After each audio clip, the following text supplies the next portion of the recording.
Je vous remercie. Je voudrais déjà dire que nous nous inscrivons dans l'appel, dans l'instruction, dans la directive de son Excellence, le Président de la République, M. Bassirou Diomaye Diakhar Faye, qui, vous l'avez bien suivi, même dernièrement, à l'occasion du dernier Conseil des ministres, a encore orienté le ministère de la Santé et de l'Action sociale vers la digitalisation de l'ensemble des services, la digitalisation intégrale, mais également la digitalisation de l'information sanitaire. Mais nous savons tous qu'aujourd'hui, au niveau de l'ensemble de l'administration, au niveau de la recherche de la modernisation, l'action de digitalisation est une action centrale.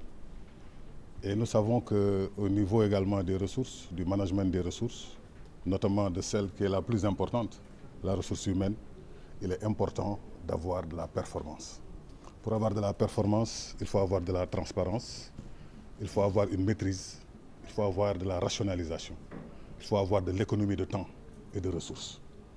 Et c'est l'ensemble de ces motivations, mais qui font que, véritablement, aller vers la digitalisation devient un impératif. Le ministère de la Santé et de l'Action sociale a toujours fait des efforts pour maîtriser la gestion du personnel. Parce que nous savons que c'est un élément clé de notre succès. Il nous faut à chaque fois doter nos structures de personnel. Doter nos structures de personnel qualifié, mais également veiller à la gestion correcte de ce personnel. C'est quoi une gestion correcte du personnel? C'est en fait assurer à ce personnel une mobilité, assurer à ce personnel des choix de carrière, assurer à ce personnel une progression dans le cadre de leur travail. C'est un ensemble de choses et c'est beaucoup d'acteurs qui concourent à prendre en charge ces préoccupations. C'est pourquoi, pour faciliter ce travail qui a déjà commencé, il y avait déjà beaucoup d'efforts qui avaient été faits dans l'élaboration d'un guide de mobilité, dans l'élaboration de fiches de poste, dans l'élaboration d'outils de gestion de personnel. Le ministère, la direction des ressources humaines, le ministère de la Santé et de l'Action sociale a fait beaucoup d'efforts. Mais aujourd'hui, nous sommes dans une phase où il faut encore faire un pas en avant. Non seulement à l'appel des plus hautes autorités, mais pour être à la page, pour être au goût, n'est-ce pas, de la modernité. On ne peut plus, dans ce monde-là, continuer à gérer sans tenir compte des outils de gestion modernes. C'est pourquoi nous appuyons sur l'expérience développée par le ministère de l'Éducation nationale, que nous tenons véritablement à remercier. Parce que tout le monde connaît le miroir des enseignants. C'est célèbre. Ils ont été pilotes, ils ont été pionniers. Et nous nous sommes rapprochés d'eux. Nous avons travaillé d'arrache-pied pendant de longs mois. Et nous avons bénéficié de leur expérience et de leurs acquis pour aujourd'hui, à la lumière de ce qu'ils ont appelé le Mirador, je crois, ou le miroir. Nous, on a mis également le MIRSAS, le mouvement intégré de management des ressources humaines en santé et action sociale.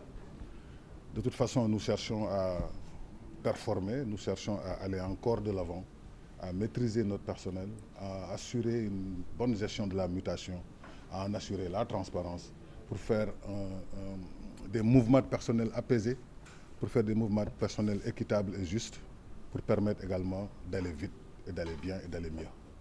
Mais la commission, comme son nom l'indique, va statuer sur les demandes qui ont été enregistrées, parce qu'à travers la plateforme mise en place, tous ceux qui avaient eu besoin de commercer ou de dialoguer avec le ministère sont passés par cette plateforme. Leurs requêtes ont été enregistrées. Aujourd'hui, la commission va examiner et se prononcer sur ces requêtes qui ont pu être rassemblées. C'est véritablement le rôle de la commission de mutation. Les agents qui se seront présentés dans la plateforme. À chaque fois qu'il y aura une ouverture de la plateforme, tous ceux qui auront eu le besoin pendant le temps imparti, mais d'adresser des requêtes, vont le faire. Une fois que la période de l'examen de ces requêtes est arrivée, on s'arrête pour réunir la commission, comme on vient de le faire, pour effectivement examiner ces requêtes-là et permettre de donner les résultats. Permettre à ceux qui ont demandé à bouger, à obtenir des positions nouvelles, d'avoir le résultat de leurs requêtes après examen.